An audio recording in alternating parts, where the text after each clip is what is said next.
a los especialistas de la doctora Katsuko Nakamura y vamos a iniciar con las presentaciones de los respectivos trabajos. Bienvenidas, bienvenidos, gracias. Muchas gracias, Norma. Muy buenos días, les doy la más cordial bienvenida a esta primera mesa del coloquio del sábado de la licenciatura en Pedagogía. Agradezco a la coordinadora, a los organizadores y profesorado estudiantado que nos acompañan. En esta mesa tendremos la oportunidad de escuchar tres trabajos que, aunque distintos en su enfoque, comparten una preocupación común: la mejora de los procesos educativos desde la pedagogía. A continuación presentaré brevemente a las y el tesista que nos acompañan el día de hoy. Tenemos aquí a Alexis, quien presenta el trabajo titulado Uso de inteligencia artificial con estrategias didácticas en alumnado de bachillerato para promover el aprendizaje significativo. Se trata de un trabajo en proceso de construcción que articula tecnología y pedagogía desde un enfoque cuantitativo. Tenemos a Tania, para que vea quién es, párate.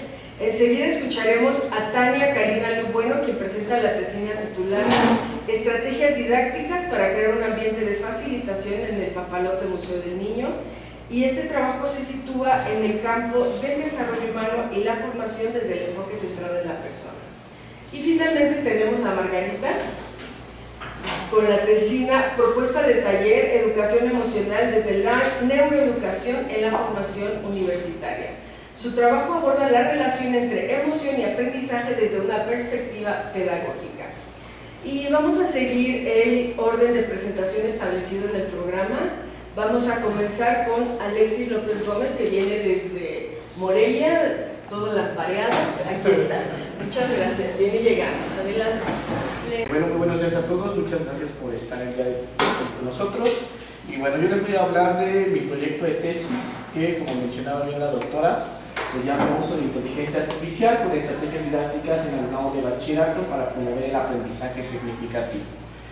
Vamos a ver un poquito el mapa general de la estructura orgánica del proceso de la tesis, que pues tenemos unos elementos o conjuntos de elementos preliminares, como la portada, el índice, el resumen y la introducción, dentro de la cual mostramos al lector pues información básica de lo que va a recibir dentro del documento entero.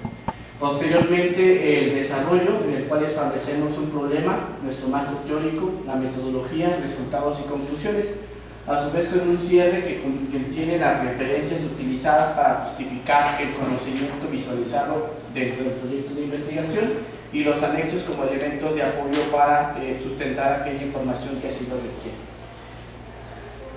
Como bien, pues la parte inicial, todos la conocemos, autores, títulos y demás elementos, pero aquí hablamos ya en la primera parte de la problemática. Esta investigación que está en proceso de desarrollo, en proceso de conclusión, detectó la problemática inicial en el uso de la inteligencia artificial en la educación. Si bien como usuarios nativos de Internet, alumnos de bachillerato, personas de universidad, saben hacer uso de las herramientas tecnológicas, no siempre estas pueden adecuarse de forma directa a aquello que buscamos obtener desde una perspectiva pedagógica. Entonces se detecta una problemática del uso por parte de los estudiantes, sobre todo, sin una mediación propiamente pedagógica por parte del docente. ¿Esto a qué nos lleva? Pues a un uso desmedido y a generar problemáticas o riesgos como lo es la dependencia cognitiva. El objetivo principal de esta investigación fue o es establecer precisamente una medición entre el uso de la tecnología, en este caso la inteligencia artificial generativa, como un elemento de apoyo estratégico mediante la didáctica, es decir, justificar el uso de la tecnología por medio de la pedagogía. Esto nos llevó a establecer una hipótesis inicial en la cual buscamos generar o establecer una medición exacta, es decir, por medio de evaluaciones e instrumentos, identificar si realmente la inteligencia artificial favorece el desarrollo del conocimiento del estudiante. Para esto utilizamos un marco teórico específico, que es aquello que ya se sabe, aquello que está ya investigado y publicado por otros autores desde el ámbito internacional, nacional y aterrizado muy específicamente a nivel de bachillerato. Los antecedentes, conceptos clave y autores, así como categorías de la información que utilizamos, nos permiten identificar pues que ya se encuentra muy identificado el uso, pero no desde un aspecto pedagógico, sino desde un aspecto de perspectivas, es decir, sí lo uso y me ayuda, pero no sabemos cómo te ayuda porque no hay un estudio de medición exacta. Pasamos a la metodología, de aquí me voy a detener un tanto más. Esta investigación utiliza un proceso cuantitativo cuasi experimental debido a que utilizamos elementos de pretest y posttest para identificar el cambio existente dentro de la intervención pedagógica que hicimos mediante inteligencia artificial. Tenemos dentro del estudio contemplado cuasi experimental debido a elementos básicos del control de las variables. Si bien dentro del aula se puede controlar si el estudiante está o no utilizando las herramientas de inteligencia artificial, fuera del aula es imposible porque son 20 estudiantes, diferentes cabezas, diferentes lugares donde conviven y no podemos controlar esa parte de forma mediática o restrictiva para su uso fuera de la institución. Entonces, utilizamos un pretest para identificar inicialmente el estado de conocimiento del estudiante, identificar en qué nivel de aprendizaje se encontraba y posteriormente se realiza la intervención didáctica por medio de inteligencia artificial, integrando la inteligencia como elemento validador o constructor del conocimiento con el estudiante para que él pudiera identificar sus áreas de oportunidades, clarificación de conceptos y todo esto mediado por el docente, por un servidor, brindándoles orientación sobre cómo utilizar las herramientas de inteligencia artificial. Posteriormente a esta intervención se hace una evaluación del aprendizaje que tuvo el estudiante, obteniendo pues un resultado mucho más favorable ante la intervención de la inteligencia artificial que ante una metodología tradicional que no utilice este tipo de herramientas. Para esta metodología establecimos diferentes variables, una variable independiente que es la inteligencia artificial observada y trabajada desde la didáctica y la pedagogía, y una variable dependiente que es el aprendizaje significativo. Es decir, esta relación permite establecer que tenemos una dependencia para identificar si realmente el uso de nuestras herramientas favorecen al desarrollo de aprendizaje significativo. Como elementos de evaluación, de forma interna estuve trabajando con rúbricas de desempeño académico, identificando cuando el estudiante ya aplicaba elementos específicos y concepciones de aquello que había revisado, no solo desde la perspectiva del docente, sino con la intervención de la inteligencia artificial. Y pues los instrumentos ya específicos de medición que nos permitieron observar si realmente existía un desarrollo mayoritario de aprendizaje, pues el pretest y el posttest, que es muy evidente en su resultado.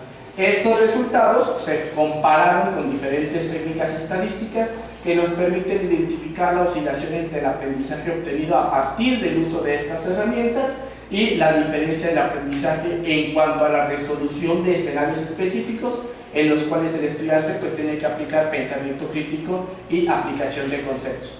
La evidencia al final del día pues obtuvimos productos académicos de un mayor nivel, es decir, pudimos lograr que el estudiante desarrollara en un mayor enfoque esos conceptos, comprendiéndolos y aplicándolos a su vida diaria, y el registro de uso de inteligencia artificial, es decir, ya no utilizamos la inteligencia artificial como un generador o sustituto del docente, sino lo utilizamos como un mediador que nos permite obtener mayor cantidad de conocimiento.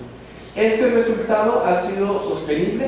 Este estudio se realizó en meses anteriores con alumnos de un servidor. Durante este semestre, donde ya aplicamos otro modelo de clase, el concepto se mantiene. Cuando pregunto conceptos específicos que vimos durante el semestre anterior, el estudiante aún mantiene la claridad de cómo se aplica el concepto, a pesar de ser conceptos de un nivel mucho más complejo, hablando de seguridad digital, pero el estudiante comprende y aplica el concepto desde una vertiente muy específica a su contexto y a su situación.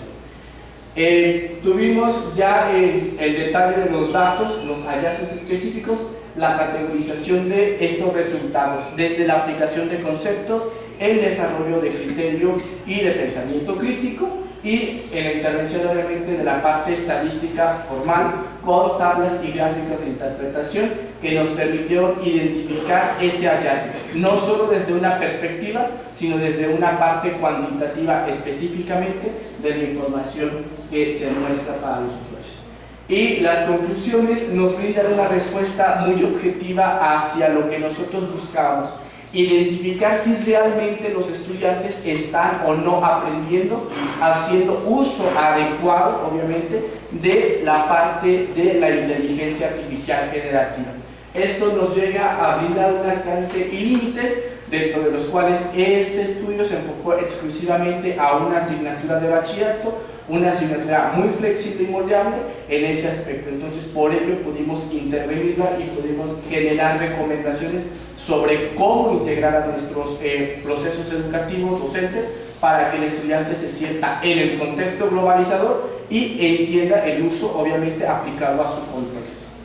Y finalmente, en el cierre formal, pues establecimos un conjunto a partir de la metodología APA de la 7ª edición, que nos permite referenciar los diferentes autores y diferentes elementos que utilizamos.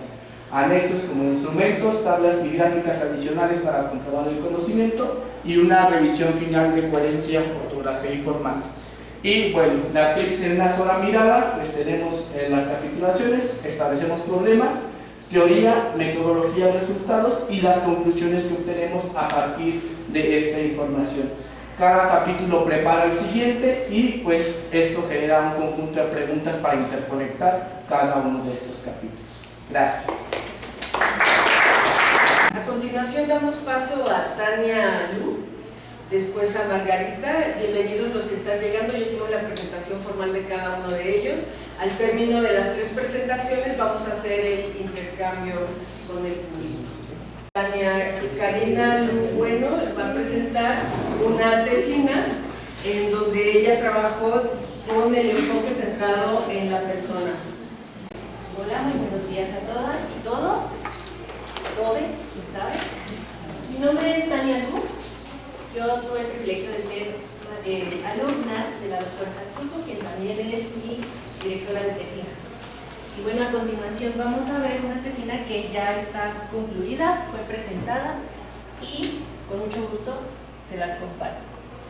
Esta tesina se compone de 3 capítulos principales. El primero es un marco teórico que reúne los fundamentos de 2 temas sustanciales que iremos viendo a lo largo de esta breve presentación. Posteriormente está el capítulo 2, que es el marco contextual, que es en donde se desarrolla la tesina o donde se presenta, donde se pretende aplicar esta tesina.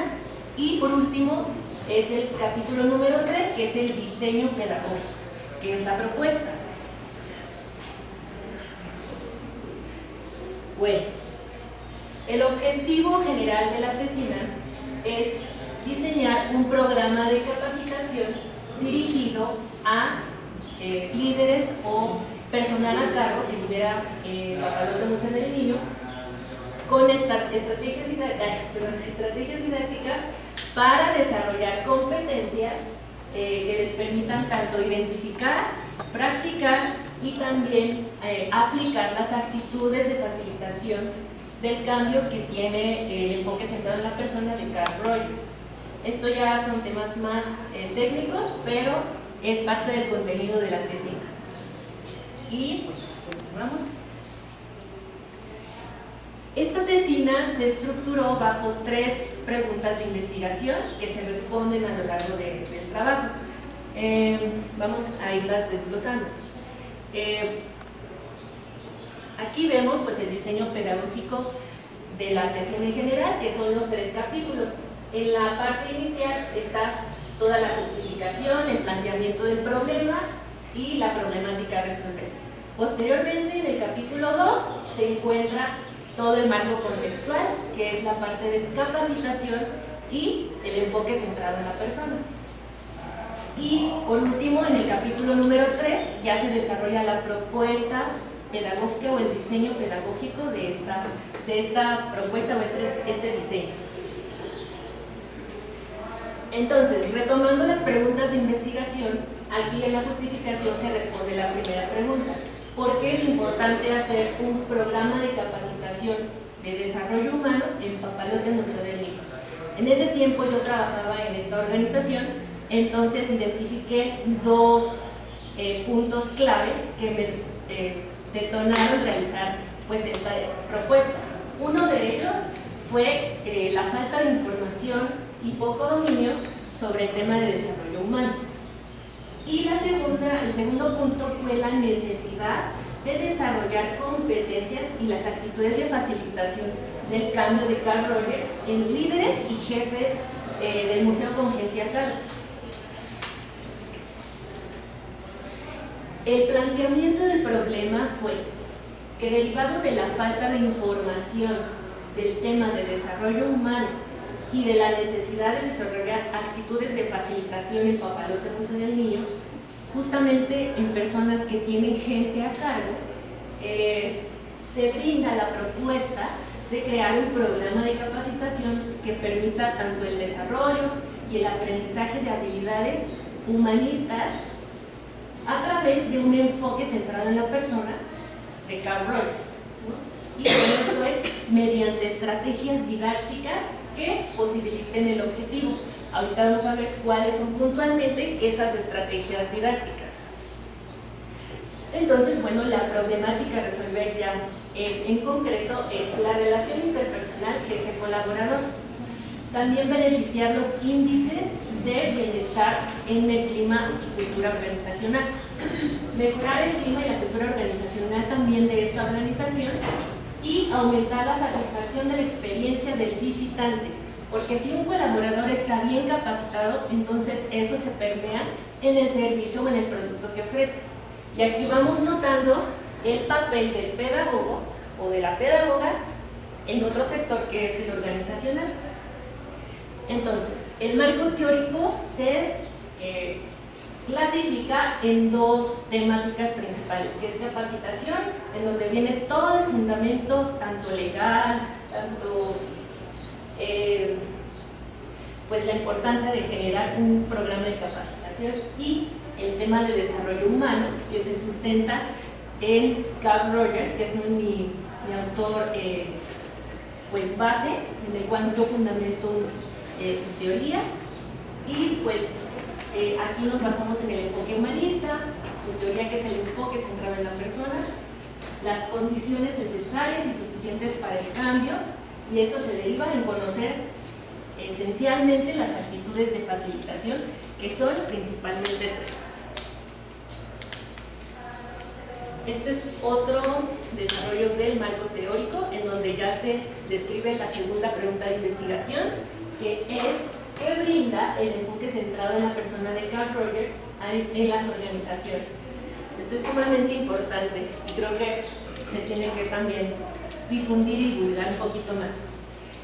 Bueno, ya en la parte de la propuesta pedagógica, yo diseñé dos diagramas que nos ayudan como visualmente a facilitar el cómo se va a aplicar esta teoría de Carl Rogers mediante estrategias didácticas.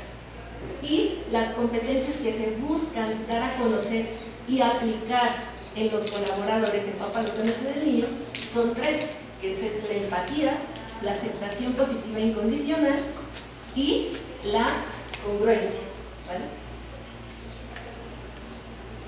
Muy bien, y aquí ya respondemos a la tercera pregunta de investigación, que es ¿cómo se puede transmitir las competencias humanistas a los colaboradores de Papalote Museo del Niño? Entonces aquí ya nos metemos en el rol del pedagogo y buscamos en nuestra caja de herramientas las estrategias didácticas, mi contenido, mi metodología, mi método, todo. Y bueno, de esto surgió un taller que se llama Estrategias didácticas para crear un ambiente de facilitación. Listo.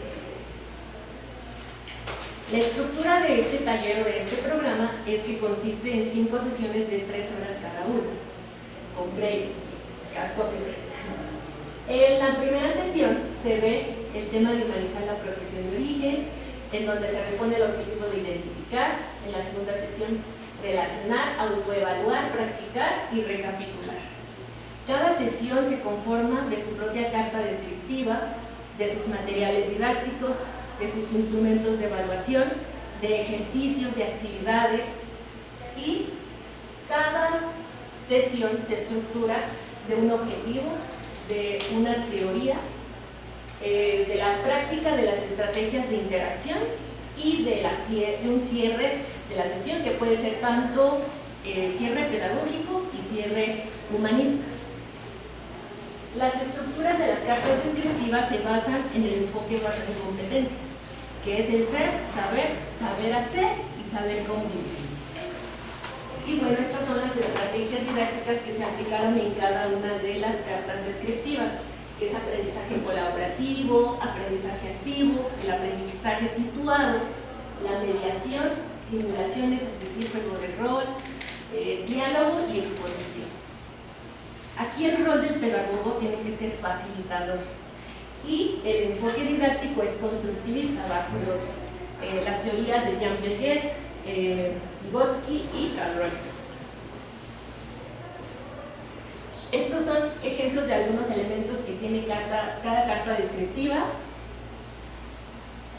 Los materiales realizados, que fueron también el participante, presentaciones y videos, instrumentos de evaluación, de autoevaluación y una guía del facilitador que le ayudaba a cómo transmitir este taller. Y bueno, de las conclusiones principales, aquí yo rescato conclusiones tanto académicas como de tesina. Una de ellas es que la pedagogía es una ciencia humanista, humana y social que permea en todos los sectores. No hay sector donde no puede haber pedagogía, porque la integración tanto de planes y programas de capacitación, desde la detección de necesidades de capacitación hasta la implementación de las metodologías, se tienen que utilizar para el logro de cualquier objetivo organizacional, incluso en sectores o centros educativos como la UNAM, ¿no? Hay que tener capacitación docente y bueno. Y otra de las conclusiones es que a mí me ayudó a identificar el rol de pedagoga que yo quiero seguir pues ya implementando, ¿no? Que es un pedagogo constructivista y también humanista. Y no con ello me limito a no integrar pues otros enfoques o otras miradas, ¿no? Entonces, bueno, estaba muy emocionada, entonces esto fue todo por parte de mi tesis. Muchas gracias, Tania. Vamos a escuchar ahora a Margarita Clemente Ortiz. Su trabajo está en construcción. Muy buenos días, les agradezco que me hayan invitado a este coloquio. Voy a presentar mi tesina titulada Diseño didáctico de un taller desde la neuroeducación para el manejo de las emociones asociadas al aprendizaje en el estudiante de licenciatura. El contenido que abordaremos durante esta presentación es la introducción, la situación actual, el problema central, pregunta de investigación, objetivo, justificación, marco teórico, metodología, la propuesta, estructura del taller, la planeación general, los recursos didácticos, aporte y cierre. Para comenzar es importante señalar que el aprendizaje en la educación superior se enfoca principalmente desde un aspecto cognitivo, es decir, en el desarrollo de capacidades intelectuales. Sin embargo, diversos estudios han demostrado que las emociones influyen directamente en procesos como la memoria, el desempeño y la atención. Con respecto a la situación actual, en los contextos universitarios, las emociones no se sitúan de manera intencionada. En muchos casos se considera como un aspecto individual que el estudiante debe gestionar por sí mismo. Y cuando se llega a abordar se integra desde un enfoque psicológico que no integra muy bien esta relación con el ámbito pedagógico. El problema central que aborda este trabajo es la falta de integración de estrategias didácticas que integren de manera fundamentada la relación entre emoción, cognición y aprendizaje. La pregunta de investigación que orienta este trabajo es cómo diseñar un taller didáctico basado en la neuroeducación para favorecer el manejo de las emociones en el aprendizaje estudiantado de licenciatura. A partir de esta cuestión, el objetivo general de este trabajo es diseñar un taller fundamentado en la neuroeducación que integre las emociones en el proceso de aprendizaje en los estudiantes universitarios. Con respecto a la justificación, se justifica en la necesidad de integrar propuestas pedagógicas que integren las emociones en las experiencias de aprendizaje y de esta manera pues contribuyan a una formación más integral en el estudiantado. Con respecto al marco teórico, se fundamenta principalmente en aportes de la neuroeducación, en autores como Marie-Hélène Limordino-Yan y Francisco Mora, quienes nos ayudan a comprender que las emociones no son un elemento secundario, sino que son parte de los procesos de aprendizaje. La metodología se desarrolla en un enfoque cualitativo de carácter documental, en una propuesta pedagógica a través de un taller. Es una tesina que se sitúa en la modalidad tipo 5, que corresponde a una propuesta de intervención fundamentada de acuerdo al reglamento de titulación de la Facultad de Filosofía y Letras. La propuesta es un taller que se titula La fuerza de las emociones en el aprendizaje. Este se sustenta en un enfoque constructivista con principios en neuroeducación y además contempla una evaluación formativa. La estructura del taller se organiza a través de 3 fases de sensibilización, comprensión y aplicación, en el que en todo momento se centra en esta relación de emoción, aprendizaje y procesos cognitivos. En cuanto a la organización general del taller, pues se organiza en 8 sesiones, en 2 horas por sesión, y aquí es donde se aterriza la teoría en las estrategias didácticas, como en el aprendizaje colaborativo, la reflexión guiada, ejercicios prácticos como simulaciones o análisis de casos, y también integramos dinámicas de juego. Todo ello en las cartas descriptivas, que tienen una estructura que contempla objetivo, competencia emocional, fundamento neuroeducativo, actividades y evaluación. En el taller, el rol del docente pues es como mediador del aprendizaje, mientras que el rol del estudiante tiene un papel activo durante su proceso de aprendizaje. El taller contempla un diagnóstico inicial y un diagnóstico final para conocer la percepción que tienen los estudiantes sobre las emociones en su experiencia de aprendizaje, y también tiene recursos de instrumentos de evaluación. Aquí integramos un instrumento de evaluación tanto para el estudiante a través de un diario emocional, y también integramos un instrumento de evaluación para el docente que espera que utilice durante cada sesión. El aporte principal de este trabajo pues es integrar a las emociones en las estrategias didácticas, de manera que contribuyan a una formación integral en el estudiante y que se busque esta aplicabilidad en la educación superior. Quiero, antes de terminar, mencionar que este trabajo se limita a la propuesta del diseño, lo que abre pues una vía para una investigación futura para su aplicación y su evaluación.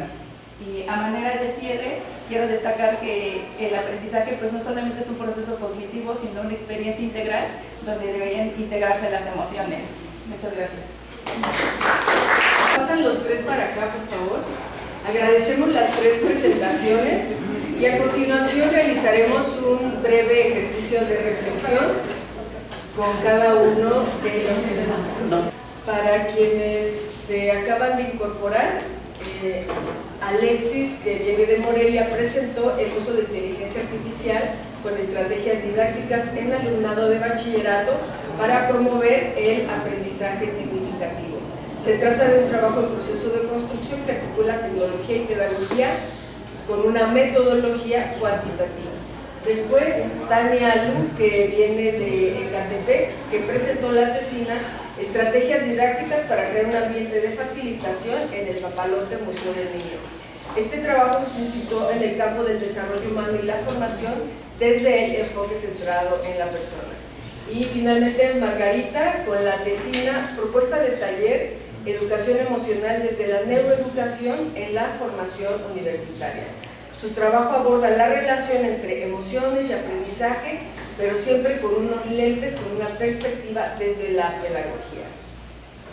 Muy bien, ahora lo que vamos a hacer es que les voy a preguntar a ellos cuáles fueron las principales facilidades en el desarrollo de su trabajo y cuáles consideran que son las dificultades. Y de acuerdo al orden del programa que nos armamos, vamos a comenzar con Alexis. Bueno, una de las facilidades fue que este estudio se está aplicando dentro de una institución privada, la cual cuenta con todos los elementos necesarios, internet, computadoras y pues disposición de los estudiantes para hacer el estudio. La principal limitante que obtuvimos dentro del desarrollo fue el control del uso de inteligencia artificial fuera del aula. Este elemento, pues los chicos al final tienen un acceso completo a internet, no se puede limitar, pero sí se solicitaba o se hacía una especie de compromiso pidiendo a los estudiantes que no lo utilizaran dentro de la asignatura. Entonces fueron los dos elementos que estuvieron ahí moviendo la balanza al proceso del desarrollo del extenso. Muchas gracias. ¿Y facilidades y dificultades? Una de las principales facilidades fue uno que todos los elementos que usamos de inteligencia artificial fueron usados desde la parte gratuita, es decir, los estudiantes no pagaron ningún elemento, pero yo a la interna sí pagué mis diferentes herramientas para otro tipo de elementos, pero los estudiantes pues se sentían bastante cómodos al usar la herramienta. Llegó un momento en el cual aprendieron a usar también la herramienta, que me empezaron a decir los otros maestros, es que los estudiantes me están entregando muy buenos trabajos y dicen pues que usted le enseñó a usar la inteligencia artificial. ¿Puedo hacer una pregunta? Sí. Ahorita sí, ahí vamos a la... Entonces de pronto les decía yo a los chicos, primero pregunten a sus profesores si pueden hacer uso de las herramientas, porque no todos están de acuerdo en este momento en usarlas. De las principales dificultades al final fue ese control del uso. Posteriormente ya también me empezaron a entregar bastantes trabajos, pero hacíamos una parte de concientización de en algún momento de la clase la vamos a utilizar, pero no quiere decir que va a sustituir tu proceso cognitivo, no va a sustituir tu actividad, tu criterio como humano, porque al final tú eres quien tiene que desarrollar las diferentes actividades. Entonces todos estos elementos, más allá desde una parte técnica o desde una estructura, son elementos de la parte humana que no se pueden controlar, pero sí por medio de la reflexión, el pensamiento crítico, fuimos desarrollando con los estudiantes. De modo que ahora ya en un semestre muy aparte, llega el momento en la clase en el que me preguntan en qué momento vamos a utilizar la inteligencia artificial para resolver las problemáticas. Entonces se fueron adaptando también al modelo por este seguimiento que vamos haciendo de concientización, y en otras materias de igual forma lo empezaron a aplicar. La maestra de matemáticas lo ha dicho muy claramente, los alumnos empiezan a graficar con inteligencia artificial y resuelven mucho más rápido los ejercicios gracias a esa graficación, que pueden obtener de una forma mucho más rápida y mucho más efectiva para ver claramente las diferencias. Entonces ayudó bastante esa parte de pensamiento y esa parte de autogestión del estudiante y de su autorregulación en el uso de la herramienta, que no nos dejó generar una dependencia cognitiva que algunos otros estudiantes y otros semestres sí me han mostrado, porque pues no han tenido esa parte de capacitación del uso de la IA. Muchas gracias. Cabe señalar que Alexis es ingeniero y para la tesis le pedí que desarrollara un objeto virtual de aprendizaje denominado Aguacate con diseño de IA. Ya veremos cómo está la tesis, pero bueno, les comento que hasta ahí es a donde vamos. Y de acuerdo al orden, ¿sigue Tania? Sí. Bueno, en cuanto a las facilidades de desarrollar la tesina en el contexto en donde yo estaba, que era Papalote Museo del Niño, pues justamente es eso, ¿no? Colaborar o laborar, prestar servicio en un lugar en donde podemos tener alcance a detectar como desde nuestra perspectiva algunas debilidades, algunas áreas de oportunidad, y entonces desde ahí proponer, ¿no? Desde mis conocimientos proponer algo de mejora, pero sustentado en lo pedagógico. Yo creía, porque ahí voy hacia las dificultades, yo creía pues que estar en una organización, en este caso con nombre Papalote Museo del Niño, iba a tener alcance a todos los documentos, a todos los sustentos y a toda la teoría. Pero ahí encontré un poquito de dificultad. Una, pues es poco registro de todas las actividades, de todo registro documental, no había una biblioteca de justamente información que yo necesitaba en ese momento. Entonces ahí encontré como dificultades y tuve que recurrir entonces a la voz de la experiencia de los colaboradores que ya llevan más de 23 o 25 años trabajando en el museo. Y otra dificultad es que pues mi trabajo también yo lo veía con visión a aplicarlo después, de ahí sacar mi maestría y todo, pero en el museo pues es un poco complicado por la operación, por los tiempos administrativos, porque incluso no hay un horario de capacitación a los colaboradores para poder aplicar este taller. Entonces dije, bueno, ahí encontré estas dos dificultades principales y decidí entonces expandirme a otros lugares, ¿no? Y ahora este taller llegó hasta Perú, por ejemplo, y ahora está en Colombia. Entonces, creo que siempre es bonito pues que desde las dificultades también encontrar soluciones que nos lleven a expandirnos un poquito más. Muchas gracias. Tenemos a Margarita, quien acaba de egresar y sin embargo pues hizo con buena alumna de siempre, hizo seminario tesis 1, seminario tesis 2 y ya estamos. Muchas gracias a Norma por todas las facilidades para hacer este trabajo. Vamos por favor contigo, hablando de facilidad, que no sabemos que reconocer lo que hay, ¿no? Adelante. Sí, bueno, pues desde mi experiencia más formativa, yo encuentro las facilidades en todo este acervo teórico que me ayudaron a sustentar pues esta idea que yo traía de relacionar estas emociones que se vincularan más con el enfoque cognitivo y de aprendizaje. Sin embargo, las limitaciones aquí me hacen de repente resbalar porque hay demasiado análisis, pero desde lo psicológico. Entonces tengo que tener cuidado de no caer en ese juego de ya estar hablando de psicología y no de pedagogía, ¿no? Entonces esa ha sido como la dificultad principal en mi trabajo. Y otra de las facilidades que también rescato en mi formación, pues es precisamente todos estos docentes que nos han formado en el transcurso, que me ayudaron a, pues también ya aterrizar todo ese conocimiento teórico en mi propuesta. Muy bien, muchas gracias por sus reflexiones. Abrimos ahora un espacio para interactuar con ustedes y preguntas que tengan.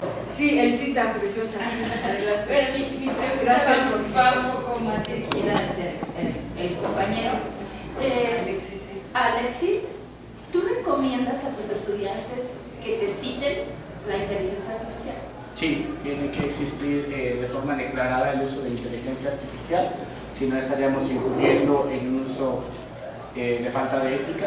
Entonces es muy explícito, es decir, esto está generado mediante tal inteligencia artificial, mediante este chat. Incluso se solicita la URL pública del chat que utilizaron con ChatGPT, CloudGenie, por ejemplo. Entonces esta parte es súper importante porque al uno revisar no solo el producto final, es decir, la respuesta que tal vez copió y pegó, revisas el análisis que hizo el estudiante.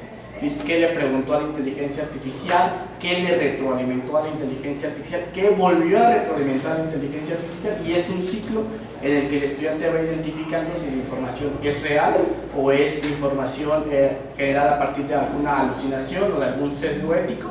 Entonces el estudiante esta parte la tiene muy clara. Tienes que citar y tienes que declarar de forma explícita que esto está generado mediante el uso de herramientas de inteligencia artificial generativa o en su caso el uso de inteligencia artificial descriptiva.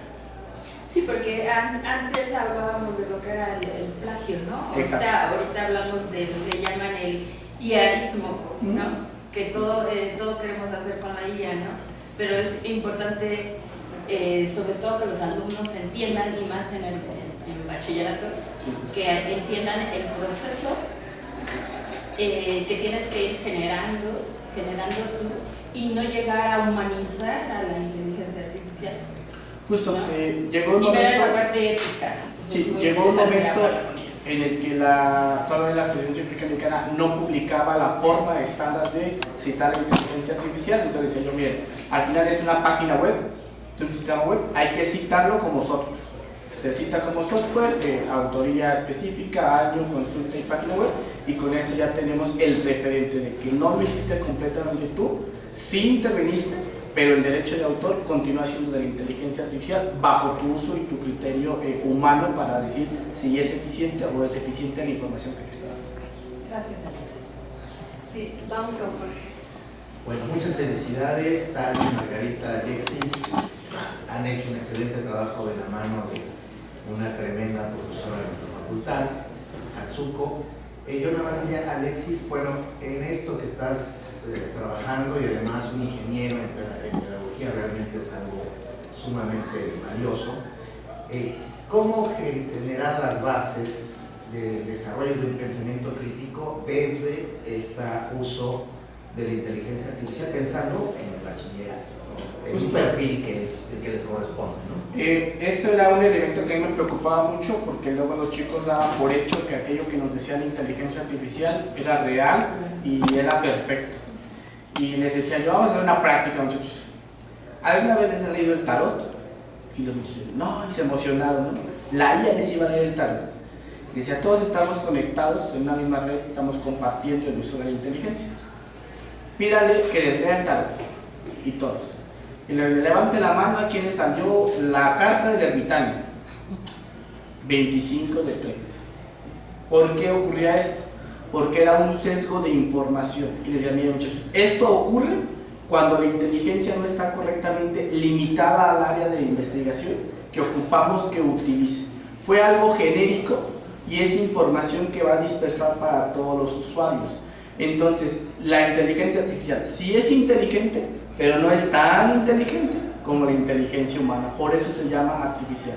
¿Qué es lo que tenemos que pedir a la inteligencia para nosotros comprobar que lo que nos está diciendo es real o tiene una factibilidad? Las referencias.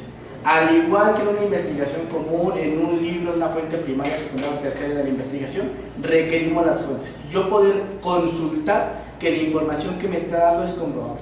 Entonces los prompts de consulta de los chicos pasaron de estructuras muy básicas de una línea a estructuras de 5, 6, 7, 8 líneas en las cuales empezaban a limitar la información y a decir, no, dame la referencia y dame ahora el DOI porque yo ocupo saber de dónde viene esta información y quiero comprobarla. Y luego la guía inventaba, le decía, pues este es el DOI, ya ves, ábrelo, y no abría, no existía. Entonces otra vez la retroalimentación, no existe. La información que me dices es falsa. Y la IA, lo siento, sí cometí un error, este es el DOI correcto, y te lo daba. Y ahora dime en qué renglón o en qué párrafo está lo que me estás diciendo. En el párrafo 5 iba el estudiante y leía y decía, no, dice otra cosa. Entonces, esa parte de pensamiento crítico, de selección de información, es a partir de una primera reflexión de hacer consciente al estudiante que la IA sí es IA, pero no es tan IA. Entonces, eso nos lleva a ser críticos, a decir, pues, como lo que me estás diciendo, como que pues suena muy perfecto, como que algo tiene que haber, porque yo no creo que sea tan así. Y con casos muy particulares como esto del tarot, les digo, miren, ahí está, la IA se equivoca, no va a darte siempre la información correcta. Entonces es pensamiento reflexivo primero con el estudiante, decirle, sé consciente de que se puede equivocar, compruébalo por ti mismo y posteriormente refina tus prompts para que sean la información más fiable posible, y aún así siempre consulta y siempre tiene ese pequeño punto de decir, y si no, y si es diferente, para comparar. La otra parte era, pregúntale a una ella, pregúntale a otra y pregúntale a la tercera y ve cuál de las tres coincide, y 2 de 3 pues ya tiene una mayor factibilidad. Pero también luego existen ahí algunos sucesos. Muchas gracias, Alexis. Muy bien. Gracias, Jorge. Vamos contigo. Bueno, primero felicitarlos por esta parte del proceso, que no es nada fácil y llegar hasta ahí pues me parece muy honorable, muy trabajado. Y quería preguntarle a Margarita, porque yo también estoy trabajando sobre mi proceso de titulación. ¿Cómo fue construir para ti un taller? O sea, desde... Básicamente yo estoy haciendo algo parecido, estoy haciendo unas sesiones de educación para una niña con autismo, un montón de cosas. Pero yo no sabía en dónde meterlo, yo quiero saber más bien la parte administrativa de la facultad, ¿cómo le hiciste para poder meter el taller?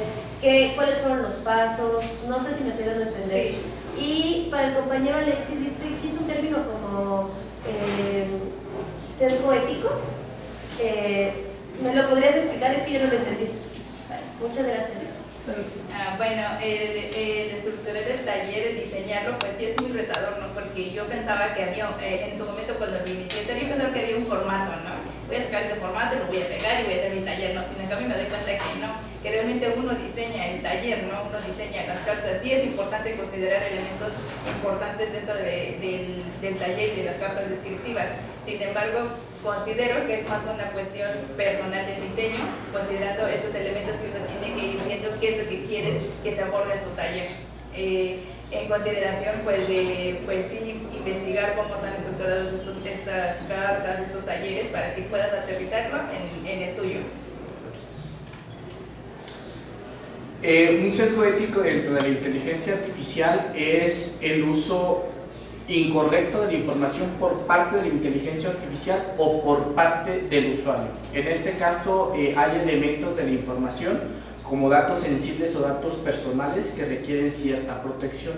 El utilizar términos discriminatorios o términos que clasifiquen a las personas, clasificaciones de la comunidad, clasificaciones raciales, uso de ciertos colores específicos, la IA los detecta. Hace unos días le solicitaba a la IA hacer una modificación a una imagen de un diagrama, la cual tenía el fondo negro. Le decía yo, corrige correctamente el fondo de la imagen que no sea negro. Y la IA me decía, esto va en contra de mis habilidades porque es un sesgo, es un proceso de discriminación, porque yo decía que era negro y que el negro era incorrecto. Entonces, toma esos elementos. Entonces, generalmente cuando hablamos de un sesgo ético, es la selección de información que utilizamos no fue la más adecuada para que la IA entendiera lo que buscábamos, y de igual, la IA no puede proporcionarte un criterio o un proceso reflexivo que vaya en contra de lo que es éticamente o moralmente bien aceptado. Entonces, generalmente se va a sentar específicamente en decirte esto puede incurrir en un acto de discriminación o en un acto de desprestigio para ciertos elementos, y ahí no te puedo ayudar. Eso es generalmente lo que te respondo. Una pregunta más, o sea, ¿la IA siempre va a tender a decirte lo ético o moralmente correcto? Sí, correcto. Por ejemplo, si nosotros le solicitáramos a la IA decirle, oye, hazme un script para que hagamos un ataque al sistema de calificaciones de la UNAM.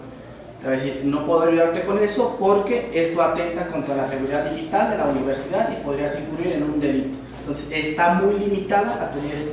Lo clasificamos en 3 elementos, algo que se llama bias, que es toda la parte insegura de la que pudiera generar la inteligencia artificial, la discriminación y la selección incorrecta de las bases de conocimiento.